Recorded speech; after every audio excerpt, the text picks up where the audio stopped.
So the title of today's presentation is What's in a Name? And it's an interesting thing because when a writer is choosing names for a character or names for a place where they've set a story, they have a really powerful opportunity to give you some subtle hints about what to expect. And Steinbeck does this brilliantly in Of Mice and Men. It's probably not something you could write a whole essay about, but you could certainly slip in some of the knowledge that you've gained from this in an introduction maybe to an essay and pick up some good marks for it, because there's some fascinating stuff and it becomes more and more clear that there isn't a name in the novel that wasn't chosen very carefully. So if we start with the title, Of Mice and Men wasn't the original title of the novel. It was originally just called Something That Happened. And for me, that kind of signals that there's nothing special about the lives of these ranch workers. And also that there's no specific force or person who's to blame for everything that goes wrong. If you think about some of Shakespeare's tragedies, you can see that either the tragic hero has a great character flaw, or that if you think about Macbeth, the witches have it in for him from the very beginning and that they're planning his downfall before they even lay eyes on him. And there's nothing like that happening to George. And Steinbeck kind of denies George the ill will of the gods, and it denies him the status of tragic hero. It's just something that happened. George is just an ordinary man like you or me, and that kind of makes him more relatable because the things that happened to him could happen to us. But obviously Steinbeck wasn't happy that that was the final message he wanted to put across. So he changes the title to Of Mice and Men. And you probably know that that's a quotation from a poem by Robert Burns. And the poem is To a Mouse on Turning Her Up in Her Nest with the Plough. And in it, the poet writes with the persona of a farmer, and going along with his plough, he's just gone straight through a mouse's nest.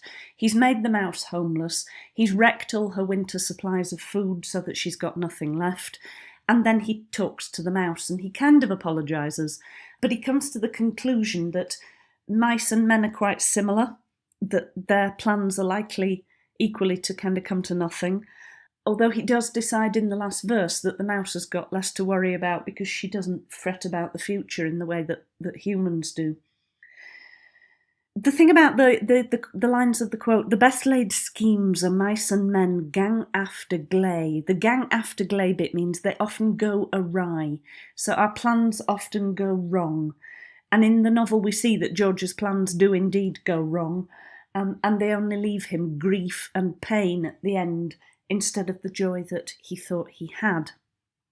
The next thing to have a look at is the setting of the novel, and the novel is set a few miles south of Soledad, and those are actually the opening 6 or 7 words of the novel. Soledad is a Spanish word, and it means solitude or loneliness. So Steinbeck is telling us right from the very beginning that this novel is set a few miles south of loneliness. It feels a little bit like the sort of 7 miles from nowhere and the back of beyond.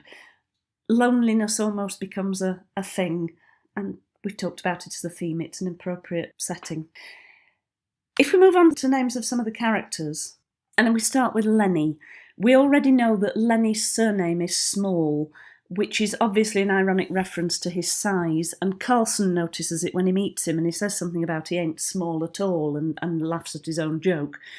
And you can see that that's meant to be a sort of an ironic joke about the fact that Lennie is enormous.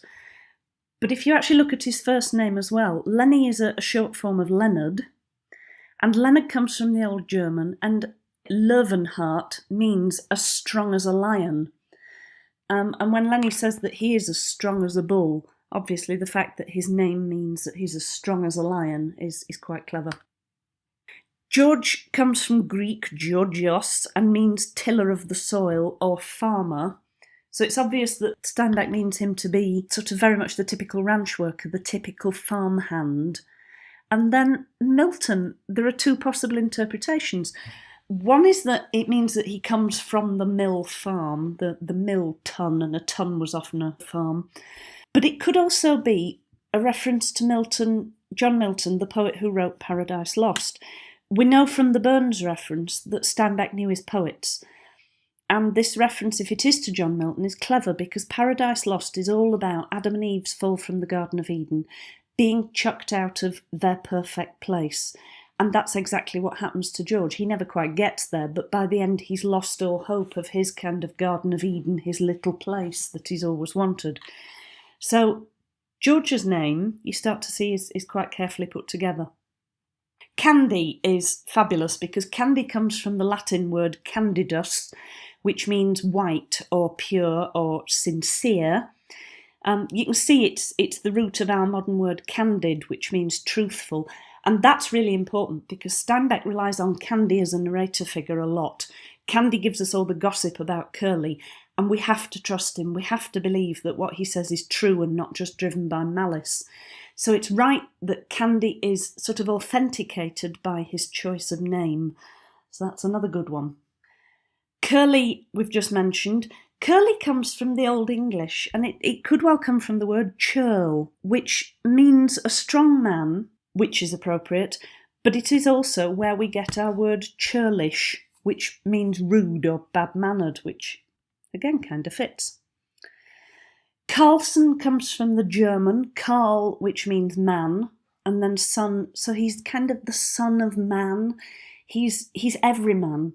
And I've talked about Carlson in this role a lot because he is the representative of all the men who work on ranches. He is kind of the everyman, the son of man. That is just him. And then there are 2 or 3 characters whose names are probably not the names that were on their birth certificates. Slim is obviously a nickname. He's described as having a hatchet face and lean hands. So I think we can probably guess that he gets his nickname because he's thin. Crooks is another one that we never know his real name that he was given at birth, because the nickname comes from the crooked spine that he has as a consequence of being kicked by a horse. The fact that Crooks is denied his real name is also quite significant in light of the fact that he's black and he is treated to all sorts of other kinds of abuse by the other ranch workers. So it seems appropriate that he is denied his name. But it's interesting that there are 2 characters that Steinbeck seems to have real respect for, and they are Slim and Crooks. And by making Slim nicknamed in the same way, he kind of seems to give them both a bit of dignity. That Crooks isn't just being abused, he's actually like Slim in this, which is quite nice. The other one that I love, that I think is so clever, Wit, is a very minor character.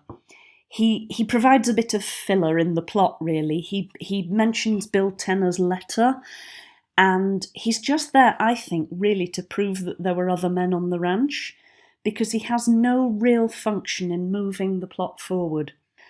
What does wit mean? It means a very small amount. He cared not a whit for her. He didn't care a jot, or he didn't care at all. So wit means a tiny amount, and he is just a tiny character.